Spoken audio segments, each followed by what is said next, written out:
할렐루야. 아멘. 임마누엘의 하나님 우리와 함께 계십니다. 아멘. 여러분, 임마누엘의 하나님께서 저 이란 땅에 함께 하시기를 우리가 기도했습니다. 네, 우리 본문 함께 읽도록 하겠습니다. 요한복음 1장 1절에서 15절입니다. 요한복음 1장 1절에서 15절 우리 형제 자매님들 교독하며 함께 읽도록 하겠습니다. 요한복음 6장 1절에서 15절 우리 형제님들부터 한 목소리로 읽어주시면 감사하겠습니다. 시작. 그 후에 예수께서 디베랴의 갈릴리 바다 건너편으로 가시니 큰 무리가 따르니 이는 병자들에게 행하시는 표적을 보았음이러라. 예수께서 산에 오르사 제자들과 함께 거기 앉으시니 마침 유대인의 명절인 유월절이 가까운지라. 예수께서 눈을 들어 큰 무리가 자기에게로 오는 것을 보시고 빌립에게 이르시되 우리가 어디서 떡을 사서 이 사람들을 먹이겠느냐 하시니 이렇게 말씀하심은 친히 어떻게 하실지를 아시고 빌립을 시험하고자 하심이라. 빌립이 대답하되 각 사람으로 조금씩 받게 할지라도 200데나리온의 떡이 부족하리이다. 제자 중 하나 곧 시몬 베드로의 형제 안드레가 예수께 여짜오되 여기 한 아이가 있어 보리떡 5개와 물고기 2마리를 가지고 있나이다. 그러나 그것이 이 많은 사람에게 얼마나 되겠사옵나이까. 예수께서 이르시되 이 사람들로 앉게 하라 하시니 그곳에 잔디가 많은지라 사람들이 앉으니 수가 5,000명쯤 되더라. 예수께서 떡을 가져 축사하신 후에 앉아있는 자들에게 나눠주시고 물고기도 그렇게 그들의 원대로 주시니라. 그들이 배부른 후에 예수께서 제자들에게 이르시되 남은 조각을 거두고 버리는 것이 없게 하라 하심으로 이에 저분이 보리떡 5개로 먹고 남은 조각이 12바구니에 차더라. 그 사람들이 예수께서 행하신 이 표적을 보고 말하되 이는 참으로 세상에 오실 그 선지자라 하더라. 그러므로 예수께서 그들이 와서 자기를 억지로 붙들어 임금으로 삼으려는 줄 아시고 다시 혼자 산으로 떠나가십니다. 아멘. 여러분, 오늘 본문은 오병이어의 기적입니다. 여러분, 이 기적은요 기독교인들이 아니어도 사실 다 아는 기적입니다. 유명한 사건이죠. 여러분, 오병이어 이 본문으로 설교 안 하신 목사님들이 계실까요? 여러분, 오병이어의 설교를 안 들어본 성도님들이 계실까요? 없을 거예요. 그토록 유명하고 또 잘 알려진 본문입니다. 근데 여러분, 그렇다면요 오병이어를 경험하신 분 계신가요? 기적을 경험하신, 이건 또 다른 얘기죠. 오병이어 설교를 많이 들은 것과 오병이어를 경험한 것. 우리는 기적을 흔히 상식적으로 경험하기 어려운 기이한 일들, 이제 상식적으로 일어날 수 없는 그런 일들 우리가 기적이라고 말합니다.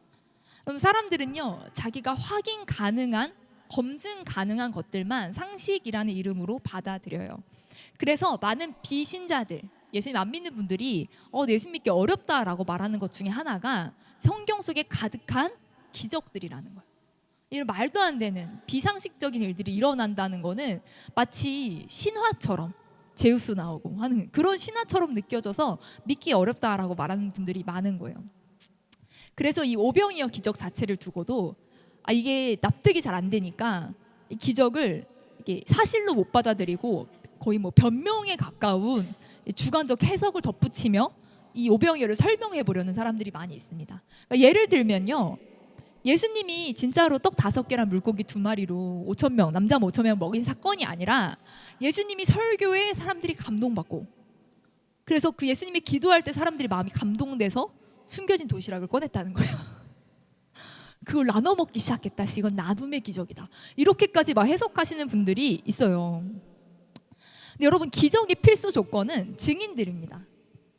증인이 없으면 그 기적을 누가 믿겠어요?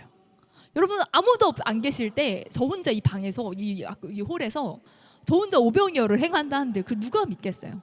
뭔가 지금 현대적으로는 어떤 사진이나 영상이나 여러 증거들이 남아 있어도 이게 조작 아니야? 하면서 이게 거꾸로 돌린 거 아니야? 막 이렇게 볼 수 있겠죠. 근데 여러분, 이 오병이어 사건은요 마태, 마가, 누가, 요한 사복음서에 다 들어갑니다. 5,000명이 넘는 증인들이 있어요. 왜요? 먹은 사람들. 여러분, 남자만 5,000명이잖아요. 이 작정해서 5,000명을 속이는 사기를 칠 수 있을까? 여러분, 남자만 5,000, 뭐 여자도 5,000, 뭐 아이들 한 가구당 몇 명씩 낳았을까 당대? 여러분 뭐 세계 인구 가장 많은 곳이 어딘지 아세요? 중국을 넘었어요 작년에 인도가. 여러분 저 대학 다닐 때 제가 중문과였잖아요. 대학 다닐 때 중국에서 산하 제한을 했었는데 한족은 한 명, 아니 두 명, 한 명, 소수민족은 두 명까지 자녀를 낳을 수 있게 인구 산하 제한을 했었어요. 근데 그게 한 10년 전에 모두 두 명 정도까지 낳을 수 있는 걸로 바꿔줬대요. 근데 또 최근에는 이 노령화 문제, 노동력 부족 문제 때문에 산하 제한 자체를 폐지했대요. 이게 거의 40년 만이라고 합니다. 산하 셋째 나면 원래 벌금 때리거나 문제했었는데 그게 다 없어졌다고 합니다. 중국도 인구를 조절하려는 어떤 노력들을 많이 했는데 여러분 힌두교는요, 인도의 힌두교는 자녀를 낳는 게 축복이에요, 종교상. 그래서 산하 제한이라는 걸 할 수가 없어요. 그러니까 이제 이 나라의 힌두교 종교와 반대되는 거기 때문에 그래서 애들은 그냥 계속 낳습니다. 가난해도 별 생각 없이 그냥 애들이 계속 줄줄이 닿아요. 그래서 인도가 중국을 넘었잖아요. 땅덩어리는 더 작은데. 여러분 이 당시는 어땠을까요? 이 당시는 아이들을 몇 명까지 낳았을까? 뭐 적게 잡아 진짜 2명씩 낳았다고 해봅시다. 어린 아이들이 있었겠죠. 적게 잡아 2만 명의 증인이 있는 거예요. 그리고 그 어른들은 노년들은 다 죽었다 하더라도 어린 아이들은 오래 살면서 성경이 쓰여지는 걸 봤잖아요. 여러분 그들이 증인으로 남은 거예요. 그리고 이게 거짓이라면요, 이후로 사람들이 왜 흥분해서 예수님을 쫓아다니면서 이게 단순히 도시락 나눔의 기적이라면, 마음 따뜻한 정의 기적이라면 왜 이후로 사람들이 예수님을 그토록 쫓아다니면서 왕으로 삼으려고 했을까요? 여러분 저 대학 때 그 기독교 학과 관련된 수업을 들었었는데 교수님이 해주던 얘기가 너무 충격적이어서 아직도 기억해요. 교수님이 미국으로 유학을 가셨었대요, 학생 때. 근데 거기는 자유주의 신학을 가르치는, 성경 다 이제 약간 이런 신화들 나눔의 기적으로 막 설명하고 약간 이런 신학교를 갔었는데, 그 신학교에 전 세계 학생들이 다 유학 와서 이렇게 그 수업을 하는 중에 그 학교 교수님이 이거 오병이어 다 뻥이다, 이거 말도 안 된다, 이런 식으로 설교를 강의를 하셨나 봐요.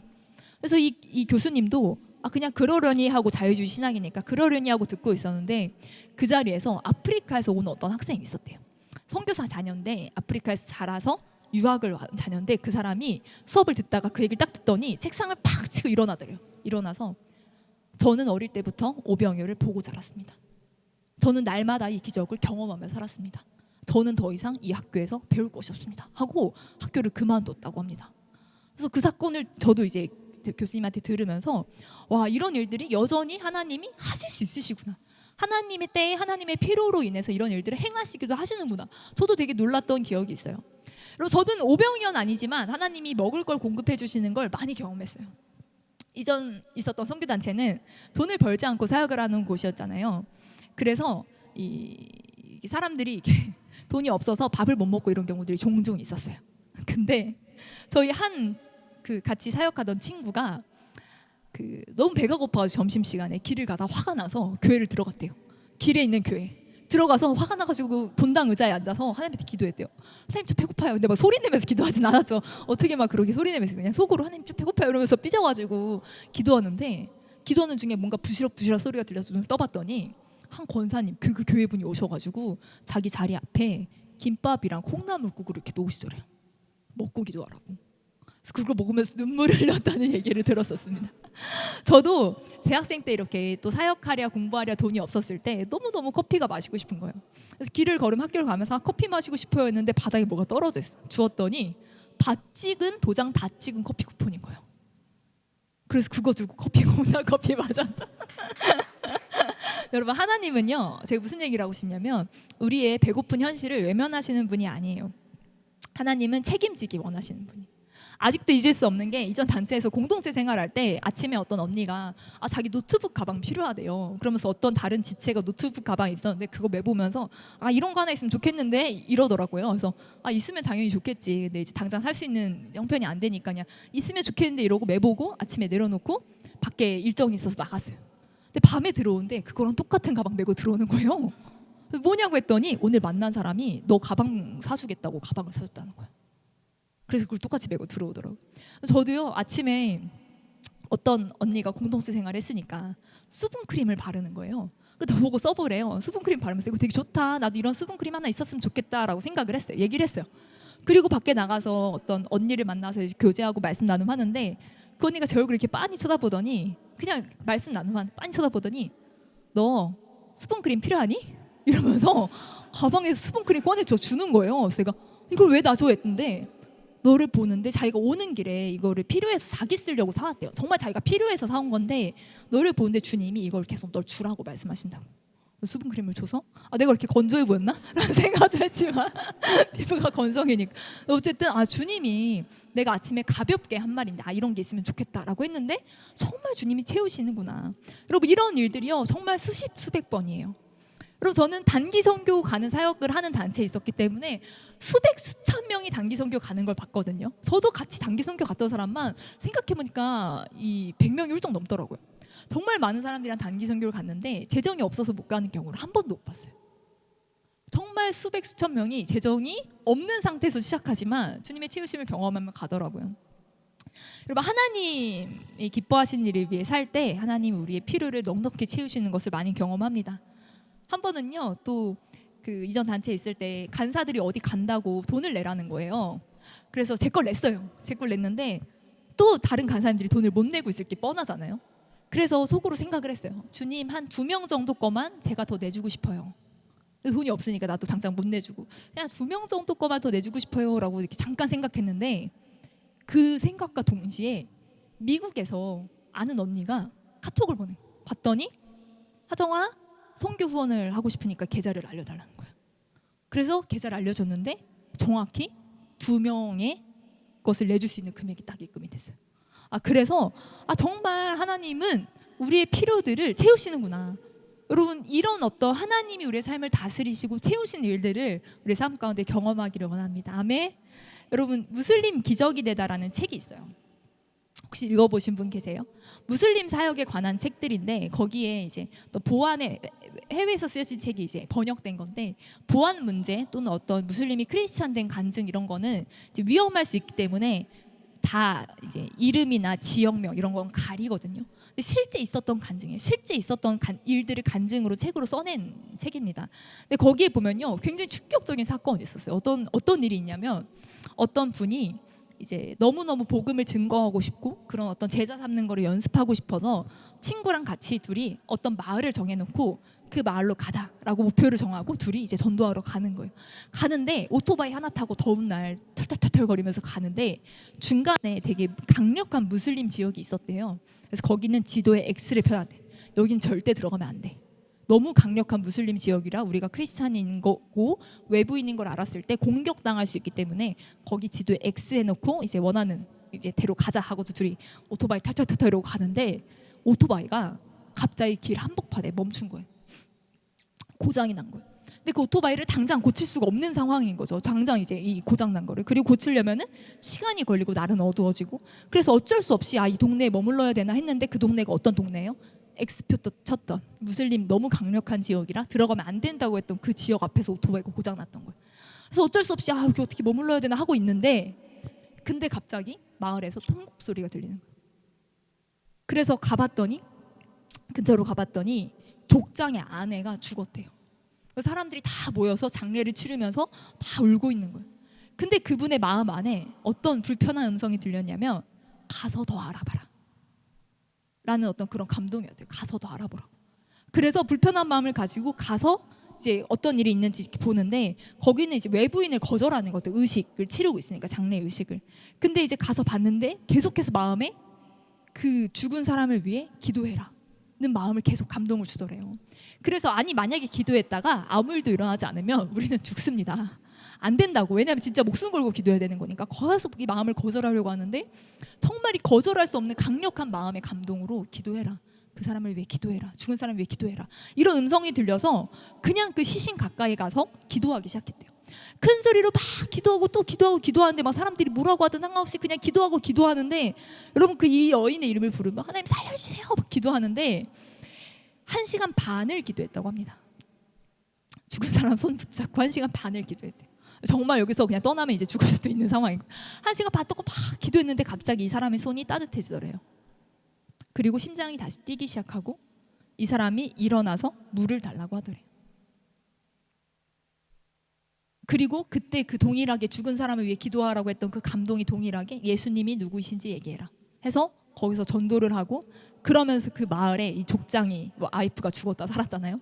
다음 날 76명이 마을에서 예수님을 영접하고 족장이 이제 더 이상 우리 이 지역에서 기독교인을 박해하는 법을 폐지한다 해서 그렇게 이제 교회가 세워진 일들이 실제로 무슬림 땅 가운데 있었다고 합니다.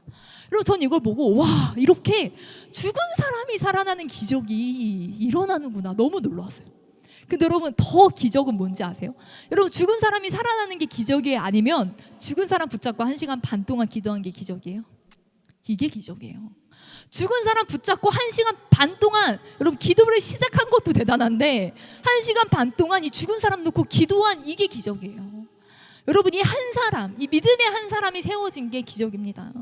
여러분 저는요 이전에 이 선교 사역을 오래 하면서 정말 많은 어떤 하나님의 어떻게 이런 게 가능하지 싶을 정도의 기적적인 일들을 많이 경험하고 체험하고 그리고 저뿐만이 아니라 주변 사람들이 그런 놀라운 일, 치유의 일들, 어떤 진짜로 어떤 그런 여러 일들을 많이 경험하는 걸 봤어요. 근데 여러분 그 정도 은혜 경험했으면 진짜 제자로 살아야 하는 거 아닌가? 싶을 정도의 정말 놀라운 은혜를 체험하고 기적을 경험한 사람들이 사실 썬데이 크리스찬보다 못하게 살아가는 경우를 많이 봤어요. 정말 치유를 자기 몸의 치유를 놀라운 치유를 경험하고 정말 많은 은혜를 경험하고 하나님의 채우심을 경험했지만 그러나 자기의 삶을 제자로 그렇게 살아가지 못하는 사람들 그냥 정말로 여러 가벼운 이유로 예수님을 또 믿음을 떠나는 경우들을 보면서 이게 기적을 경험한다고 다 예수님을 따르거나 다 믿는 게 아니구나 라는 생각을 많이 실제로 하게 됐습니다. 근데 여러분 오늘 본문에서도 마찬가지예요. 수많은 사람들이 예수님을 따르는 이유는 다 정해져 있었어요. 빵과 물고기를 먹고 배불렀기 때문이에요. 그 많은 사람들이 예수님을 따르는 데는 다 자기의 목적과 이유가 있었습니다. 배부르려고, 병고침 받으려고. 여러분 만약에 차은우가 예배에 왔다. 그럼 어떨까요? 여러분 요즘은 차은우 말고 그 뭐지 선재 없고 튀어? 뭐 그 뭐야 그 새로운 드라마를 아줌마들이 엄청 보더라고요. 제 주변에 있는 아주머니들이. 여러분 차은우가 만약에 우리 함께 예배 드린다. 그럼 여러분 우린 예배에 집중할 수 있을까요? 여러분이 제 얼굴을 보고 있을까요? 그러니까 하나님이 안 보내주시는 것 같아요. 도저히 감당이 안 되니까.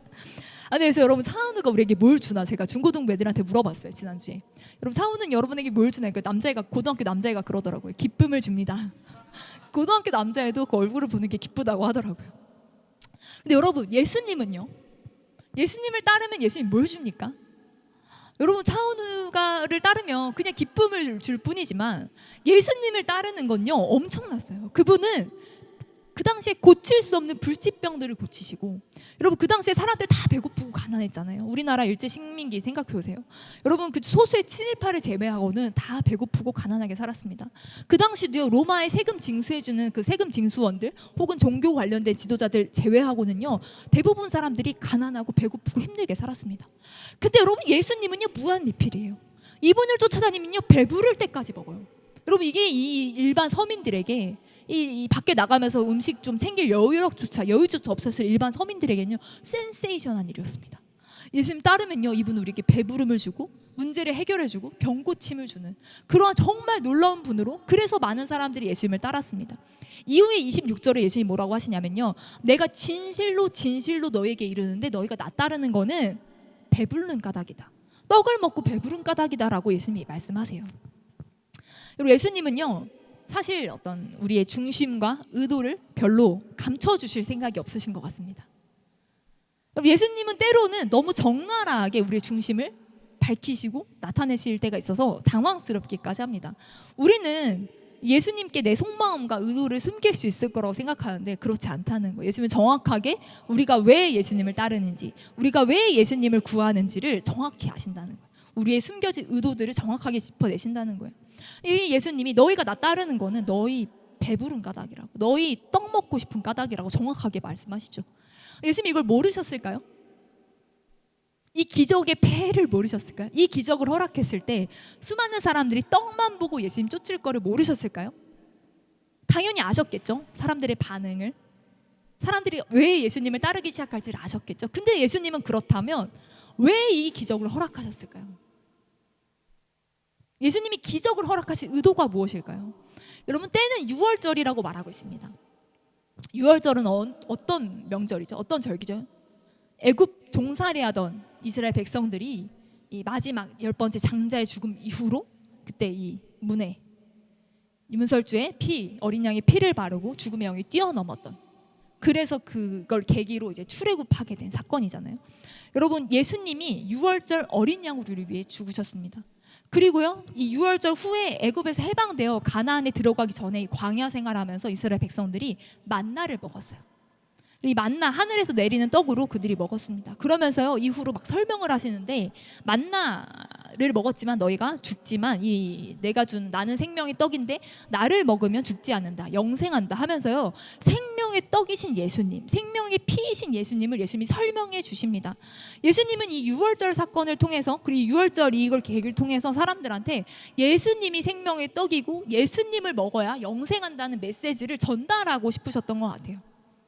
그리고 이 기적이 일어난 장소는 이 갈릴리 바다예요.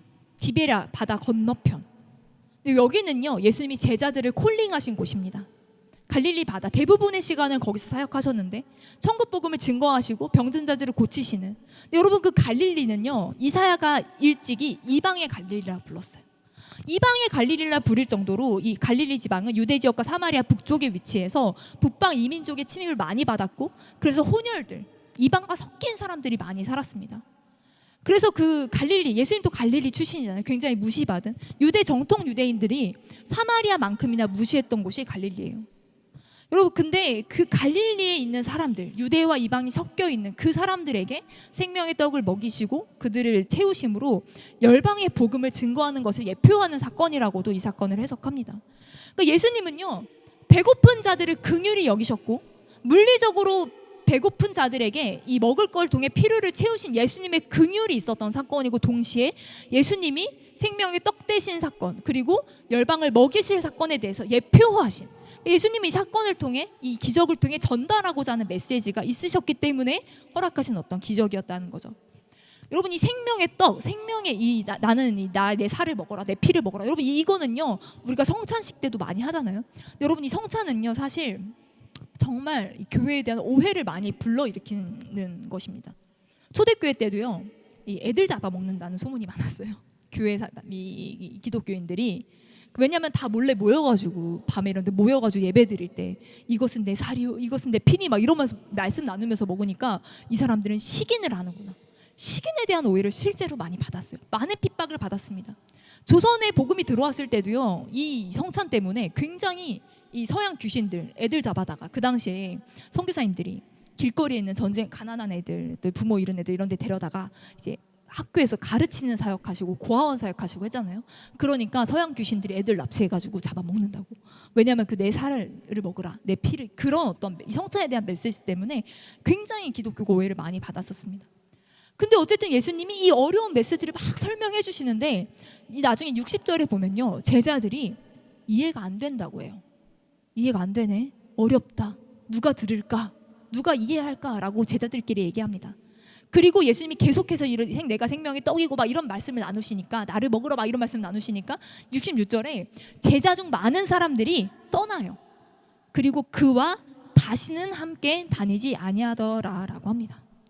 여러분, 이 예수님의 오병이어를 경험한 사람이 최소 어림잡아 2만 명이 넘어요. 어린이를 2명씩만 잡아도.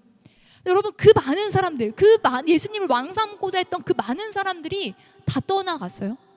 여러분, 남은 제자들이라고 이해가 됐을까요?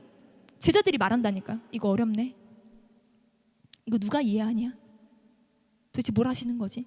여러분, 남은 제자들도 사실 이해가 돼서 남은 건 아니에요. 그 2만 명 가까운 수많은 그 이상의 많은 사람들이 다 예수님을 떠나가고, 예수님 막 생명의 떡이고 예수님의 이 기적의 의도와 예수님 하신 말씀 막 들었을 때 이해가 안 되니까 저게 무슨 말이냐. 그리고 많은 제자들도 떠나가고 12명 남아요. 12명 남아서 나중에 보면 예수님이 너희도 떠나겠니? 라고 물어보십니다. 그럼 예수님은 어떤 마음으로 남은 12제자들에게 너희도 떠나겠니? 라고 물어보셨을까요? 여러분, 이 질문은 우리에게도 동일한 줄 믿습니다. 너 이해되어야만 나 따르겠니? 이해되지 않는 말들, 도대체 알 수 없는 예수님의 의도들 앞에 많은 사람들은 내가 원하던 바와 부합하지 않는다고 예수님을 떠나갔다는.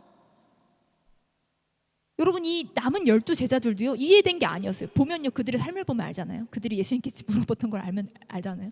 이해되지 않았지만 여러분 이 제자들은요 남았다는 거예요. 여러분이 예수님은 우리가 흔히 알라딘 램프라고 하죠. 이렇게 잘 구슬리고 잘 예수님 설득하면 이런 기도 제목은 들어주시겠지 하는. 여러분들 예수님은요 하나님은요 우리의 죄와 욕망과 타협할 생각이 없으신 것 같아요. 예수님은요 많은 사람을 남기는데 사실 별로 관심이 없으신 것 같아요. 예수님은 많은 사람들에게 비위를 맞춰주고 많은 사람들의 기호를 만족시키는 것보다 예수님은 한 사람의 제대로 된 제자를 남기고 싶으셨던 것 같아요. 여러분 우리가 일반적으로 제자라는 걸 생각할 때 주일 성수 당연히 잘하고 봉사도 잘하고 매일 성경 읽고 매일 기도하고 전도하고 그런 것이 우리가 생각하는 어떤 제자의 모양입니다. 맞습니다. 너무 귀한 제자의 모양이에요. 근데 그렇게 열심히 신앙생활하는 중에 때로는 좀 이해하기 어려운 일들이 생겨요. 하나님의 의도를 도대체 알아차리기 어려운 조금 어려운 일들이 생긴다는 거예요. 하나님 왜 나한테 이런 일들을 허락하셨지? 답답한 순간들이 와요. 근데 하나님의 의도가 해석되지 않는 순간에 그럼에도 이전에 제자로 살던 삶을 계속 살아내느냐 아니면 이건 좀 곤란합니다 하고 멈추느냐가 우리가 진짜 제자인지 아니면 떠나간 무리들인지를 나타내주는 지표가 된다는 거예요. 여러분 결혼하니까 남편이 내가 원할 때만 집에 있는 게 아니잖아요. 결혼하신 분들은 좀 공감하실 거예요. 내가 원하지 않는 순간에 집에 있어. 나 혼자 있고 싶은데 이럴 때가 있잖아요. 모든 순간에 있어요. 자녀를 낳아 보니까요 내가 몸이 편한 순간에만 나랑 있는 게 아니야. 저희가 세 가족이 동시에 코로나에 걸렸었어요. 정말 너무 아프고 힘들었는데 제가 그때 모유 수유를 하던 중이었어요. 남편이 하루 먼저 걸렸고 그래서 남편 아픈 동안 아기랑 저랑 둘이 있었죠. 근데 그 다음 날 우리 둘 다 걸렸어요. 근데 문제는 아기가 이제 돌쯤이었는데 돌쯤이었나? 그 젖병 거부가 온 거예요. 아프니까 모유 수유만 먹겠다는 거예요. 나도 코로나 걸렸는데 진짜 아파서 너무 힘들었는데 밤에 잠을 못 잤는데 제가 약을 못 먹는 거예요. 모유 수유를 해야 되니까 생으로 진짜 코로나를 맞으면서 너무 힘들더라고요. 아기가 내가 건강하고 괜찮은 순간에만 나를 찾는 게 아닌 거예요. 너무 아프고 힘든데 또 찾는 거예요. 이번에 튀니지 갔다 오면서 이제 남편은 코로나에, 서희는 A형 독감에 걸렸습니다. 저도 감기에 몸살에 걸렸어요. 근데 아기가 아프니까 또 저만 찾는 거예요. 저도 너무 아픈데. 그래서 저 너무 힘들었던 기억이 나요. 여러분 조카가 좋은 이유가 뭐예요? 책임 없는 쾌락이라고 하잖아요. 내가 아프면 엄마한테 넘기면 돼. 애가 힘들면 엄마한테 넘기면 돼. 나는 내가 즐거울 때만 애 봐주면 돼. 그게 이 조카의 쾌락이라고. 이 책임 없는 쾌락. 조카가 좋은 이유. 또 이제 손주가 좋은 이유가 이제 그런 거라고 하잖아요. 여러분이 이 삼촌과 부모의 차이가 뭐예요? 삼촌은 이제 조카는 이제 힘들면 부모한테 넘길 수 있지만 부모는 힘들어도 같이 있어야 되는 게 부모잖아요. 여러분 이게요 예수님과도 마찬가지. 예수님도 내가 좀 괜찮고 편안하고 그런 순간에만 예수님과 함께 있다면 그건 진정한 제자가 아닐 수 있다는 거예요. 힘들지 않은 순간에만 내가 괜찮을 때만 예수님을 따라갈 수 있는 건 사실은 제자가 아니라는 거예요. 여러분 이 기적을 통해 도대체 뭐가 남았나? 이 오병이어의 기적이 너무나 유명하고 놀라운 기적이지만 이 기적을 통해 뭐가 남았나? 사람들 결국은 의도를 밝히니까 다 떠나가잖아요. 진짜 본질에 예수님이 전달하고자 하는 메시지를 전하니까 사람들이 다 떠나가잖아요. 이 기적을 통해 도대체 예수님이 얻은 건 뭐야? 예수님은 기적을 통해 어떤 걸 얻었나 생각할 때 여러분 예수님 빌립을 시험하시잖아요. 여러분 예수님이 왜 빌립을 시험하셨을까요? 어떤 포인트였을까요? 빌립의 믿음의 한계를 보고 싶으셨던 걸까요? 너 믿음의 성적이 이거밖에 안 돼. 여실히 까발리고 싶었던 걸까요? 요즘 말로 떠보기 장인이라고 하더라고요. 예수님 마치 떠보기 장인이야. 어떻게 할 줄 알면서 물어보죠. 왜? 기분 나쁘잖아. 그런 거 당하면 여러분의 친한 분들이 여러분을 떠본다면 우리 기분 나쁠 수 있죠. 떠보려고 이런 질문을 해? 라고 할 수 있잖아요. 예수님이 떡을 어디서 사서 이 사람들을 먹이겠냐고 물어보세요. 예수님의 질문은 이걸 영어로 바꾸면 뭐라고 할 수 있을까요? 떡을 어디서 사서, 앞에 뭐가 들어가죠? 의문사? where가 들어가요. 어디서 사서. 근데 여러분 빌립이 뭐라고 대답합니까? 각 사람으로 조금씩 받아도 200데나리온의 떡이 부족합니다. 여러분 200데나리온은 장정이 200일 동안 일한 품삯이래요. 200일이면 며칠이죠? 주일만 쉬고 6일, 주 5일 일한다고 했을 때 며칠 일한 거지?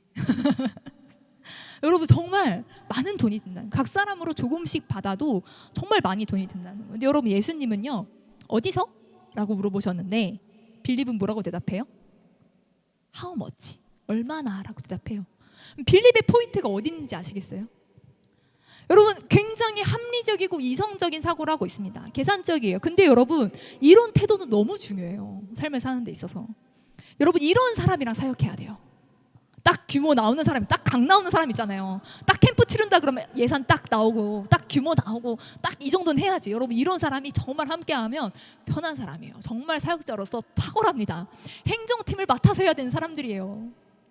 근데 여러분 인재예요. 저는 제가 아무리 생각해도 이거 딱 계산 나오는 거 정말 사람 규모 파악하고 빵 가격 계산하고, 여러분 이게 이 당시에 이 계산이 딱딱 나온다는 게 정말 대단한 사람이라는 거예요.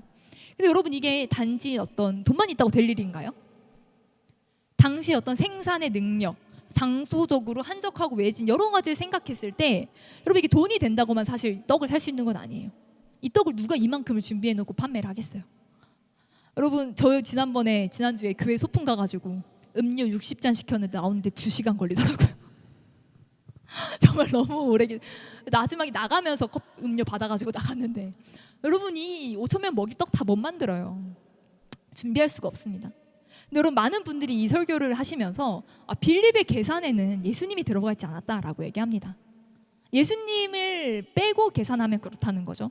여러분 우리도 그래서 뭐 일상생활이나 가정생활, 뭐 사업을 경영하고 직장생활하고 하면서 어떤 이 예수님이라는 변수를 고려하지 않고 결정하고 생각한다라고 하는데, 여러분 이 빌립은 그런 사람이었습니다.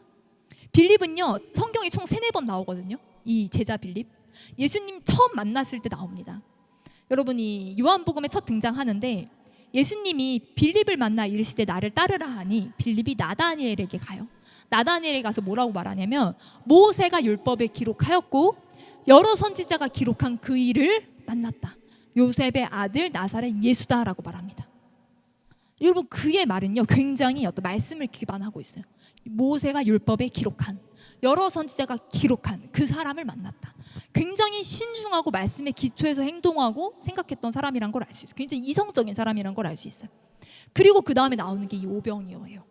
예수님이 시험하여 이르시되 얼마 이 어디서 구하겠냐 했을 때 따다닥 계산 굴려서 얼마 나옵니다. 여러분 그리고 또 언제 나오냐면 예수님 잡히시기 직전에 예수님이 이제 난 너희 떠난다 하니까 제자들이 어디 가냐, 왕 되셔야지 어디 가냐. 예수님이 나는 곧 길이요 진리요 생명이니 나로 말미암지 않고 아버지께로 올 자가 없다 하실 때 빌립이 뭐라고 말하냐면 아버지를 보여주옵소서 그리하면 족하겠나이다 라고 합니다.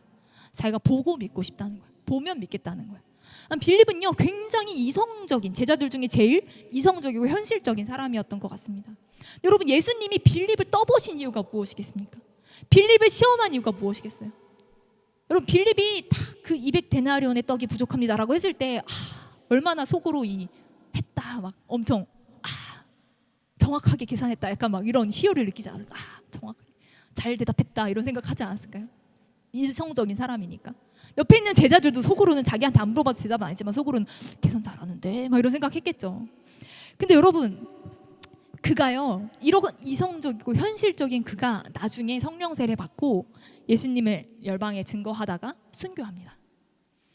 여러분 이 기적을 통해서요 예수님은 사람들이 어떻게 반응할지, 이 기적의 의도를 설명했을 때 사람들이 어떻게 떠나갈지 예수님은 다 아셨을 거예요. 예측 가능한 범주였을 거예요. 예수님 다 아셨을 거예요.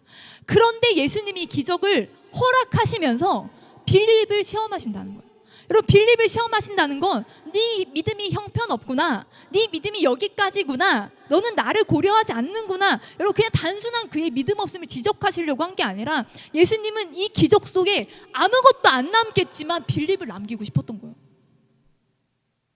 사람들이 다 떠나갈 걸 알지만, 사람들이 떡만 쫓을 걸 알지만 이 기적을 허락하시고 전달하실 메시지가 있으셔서 의도 가운데 이 기적을 허락하시면서 예수님은 빌립 남기고 싶었던 거예요. 빌립을 세우고 싶었던 거예요. 이성적이고 현실적이지만 그러나 예수 그리스도를 체험하는 어떤 기적을 체험함을 통해서 자기의 이성을 확장시키고 이성을 넘어서 일하신 하나님을 바라볼 수 있도록 하나님은 빌립의 믿음을 세워주고 싶은 거예요. 그래서 그냥 기적을 허락하시면 되지만 빌립에게 이 시점에서 이걸 물어보신 거죠. 여러분, 예수님은요 우리를 시험하세요. 시험하십니다. 여러분, 우리의 중심을 드러내십니다. 우리의 마음에 우리의 생각이 어떤 포인트에 있는지를 드러내십니다. 빌립의 포인트는 how much에 있었죠. 얼마나 계산하는 것. 여러분, 예수님이 너 형편없다 진짜, 너 실력 여기 있거든, 여러분 그런 의도로 우리를 시험하시는 게 아니라는 거예요. 여러분, 이 사람의 기질이 변하는 게 진짜 어려워요. 여러분, 진짜 사람은 안 변한다, 이건 진리잖아요. 마음과 불변의 진리예요. 사람은 안 바뀌어요. 정해진 기질은 아기 때부터 기질이 다 달라요. 정말 신기해요. 정말 예민한 애가 있고 정말 단순한 애가 있고 정말 애들마다도 그 타고난 기질이 있어요. 그리고 기질이 어떤 가정 안에서 많은 영향을 받아서 그 기질이 끝까지 거의 갑니다. 정말 인생의 충격적인 사건이 아니면 기질이 잘 변하지 않는다고 해요. 근데 여러분, 예수님이요 우리를 시험하시는 과정을 통해서 우리 중심 안에 하나님과 합해져 있지 않은 마음들, 우리의 중심과 생각들을 하나님의 것으로 바꾸고 변화시키는 과정 안에서 우리한테 어떤 시험들을 허락하신다는 걸 보게 됩니다. 여러분, 그래서 이 기적의 끝에 결국 뭐가 남냐? 이해되지 않아도 예수님 곁에 있는 12명이 남습니다. 물론 그 중에 한 명은 가룟 유다라 예수님을 팔 거라고 하지만, 그리고 예수님은 우리에게 오늘날 동일하게 물으시는 줄 믿어요. 너도 떠나겠니? 너 이해되지 않는 일들 앞에, 너 하나님의 의도를 해석할 수 없는 사건 앞에, 인생의 여러 굴곡 앞에 너도 떠나겠니? 라고, 너 원하는 거 안 이루어준다고 떠나겠니? 라고 우리에게도 동일하게 물어보시는 줄 믿습니다. 여러분, 그래서 제가 생각하는 진짜 기적은 뭐냐면요, 진짜 돈 없어도 예수님 따르는 거더라고요. 그래서 이전에 선교단체에 있으면서 일하던 30대 중반 형제가 직장생활 하다가 선교한다고 헌신해서 돈 안 벌면서 버스비가 없어가지고 돈 몇백 원 모아가지고 버스비 모자라서 자기 돈 좀 달라고, 버스비 없다고 하는, 저는 그 모습이 잊혀지지가 않아요. 저는 그게 기적이라고 생각해요. 그럼에도 불구하고 예수님을 따르는 사람들, 여러분, 성공하고 잘되고 예수님을 따르는 사람들이 아니라 평생 사역했는데 아무 열매가 없어. 그래도 예수님 따르는 사람들이 있다는 거예요. 그래도 그 사역 현장을 포기하지 않는 사람들이 있다는 거예요. 전도를 평생 했는데 한 명도 예수님 믿지 않아. 그럼에도 전도하는 사람들, 그게 기적이에요. 병 고침 받는 사람도 기적일 수 있지만 병 고침 못 받아서 고통 가운데 있으면서도 기도하는 사람들, 여러분, 전 그게 기적이라고 생각해요. 예수님이 이 오병이의 기적을 통해서 빌립을 변화시키기 원하셨어요.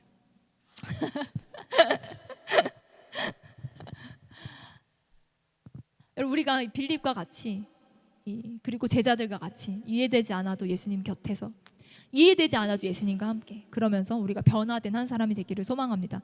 여러분, 오늘 이 전 세계 기독교 인구의 10%가 믿음 때문에 극심한 박해를 받고 있다고 해요. 여러분, 2020년 기준이지만 매일 평균 8명의 기독교인들이 신앙을 이유로 죽임 당합니다. 10명의 기독교인들이 구금되거나 투옥되고 25개의 교회나 기독교 건물이 공격을 받습니다. 그럼에도 불구하고 예수님을 따르는 자들이 있습니다. 여러분, 주님이 우리를 어떤 이 신앙의 자유가 있는, 종교의 자유가 있는 나라에 두셨기 때문에 우리가 그저 편안하게, 그저 배부르게 예수님 따르다가 예수님 만나지 않기를 원합니다. 여러분, 우리가 그럼에도 불구하고 때로는 내 인생에 이해할 수 없는 순간에, 때로는 내 인생에 하나님의 의도를 전혀 해석할 수 없는 순간이 오더라도 우리가 예수님 옆에 남아있는 제자들로 서기를 원합니다.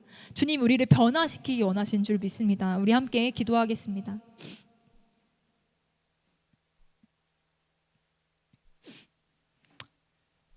우리 지금 함께 기도할 때, 하나님, 내가 그럼에도 불구하고 예수님을 따르는 자들이 되기 원합니다. 다시는 그를 따르지 않았던 많은 제자들이 있었습니다. 예수님이 내 원하는 기도 제목을 응답해 주지 않으실지라도, 때로는 내 삶에 여러 이해되지 않는 순간에 어려움이 있을지라도, 그러나 우리가 이해되지 않는 순간 예수님 옆에 남아있는 제자로 살아내기를 소망합니다. 하나님, 저를 변화시켜 주십시오. 하나님, 내가 예수님이 나를 시험하실 때 내 중심이 여실히 드러나게 될 때, 내가 예수님을 쫓는 이유들이 낱낱이 밝혀지게 될 때, 그때에도 주님, 내가 주님을 다시 붙잡고 그럼에도 불구하고 내가 주님을 따르겠습니다. 그렇게 고백하는 자들이 되기를 소망합니다. 이 시간 함께 기도하며 주님께 나아가겠습니다. 내 사랑의 주님, 그럼에도 불구하고 주님을 따르는 많은 자들이 있습니다. 하나님, 어떤 어려움에도 불구하고 주님을 따르는 자들이 있습니다. 하나님, 우리가 주님, 그렇게 주님 옆에 남는 자들이 되길 원합니다. 하나님, 우리를 변화시키시며 우리를 제자로 세우시는 것이 주님 우리에게 원하시는 것인 줄 믿습니다. 하나님, 우리의 삶이 주님께 제자로 드려진 삶이 되기를 간절히 기도합니다. 하나님, 우리가 그렇게 예수님을 따르는 자들로 서기를 소망합니다. 하나님, 우리가 예수님 곁에 남는 자들이 되기를 소망합니다.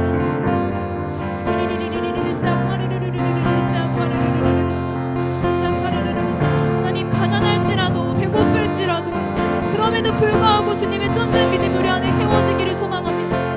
하나님, 나의 원하는 소망이 이루어지지 않을 때라도, 하나님, 낙심과 낙담 속에 좌절할 때라도, 하나님, 그 모든 순간에 우리가 그럼에도 불구하고 주님을 쫓고 이해되지 않는 순간에 주님과 함께 있는 자들로 주님 곁에 서기를 소망합니다.